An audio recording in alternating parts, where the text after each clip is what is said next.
کہ نمک کسی کو نہیں دینا چاہیے، رزق میں کمی آ جاتی ہے، آپ کیا فرماتے ہیں؟ نمک اور آگ میں تو سب حصے دار ہے۔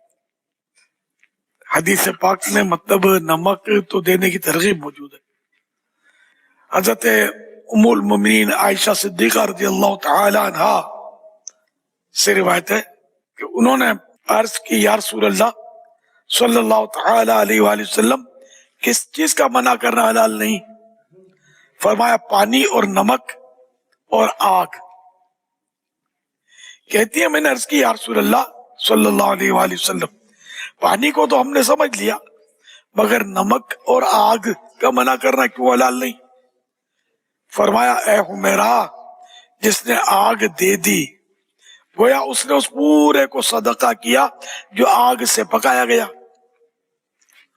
اور جس نے نمک دے دیا گویا اس نے تمام اس کھانے کو صدقہ کیا جو اس نمک سے درست کیا گیا، اور جس نے مسلمان کو اس جگہ پانی کا گھونٹ پلایا جہاں پانی ملتا ہے تو گویا گردن کو آزاد کیا، یعنی غلام آزاد کیا، اور جس نے مسلم کو ایسی جگہ پانی کا گھونٹ پلایا جہاں پانی نہیں ملتا ہے تو گویا اسے زندہ کر دیا۔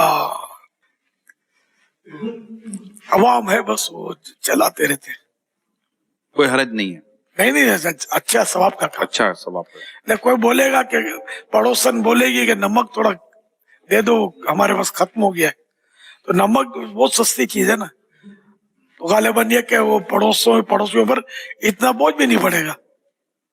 ہاں گوشت تھوڑا دے دو کم پڑ گیا تو بوجھ پڑے گا، نمک بالکل دے سکتے ہیں۔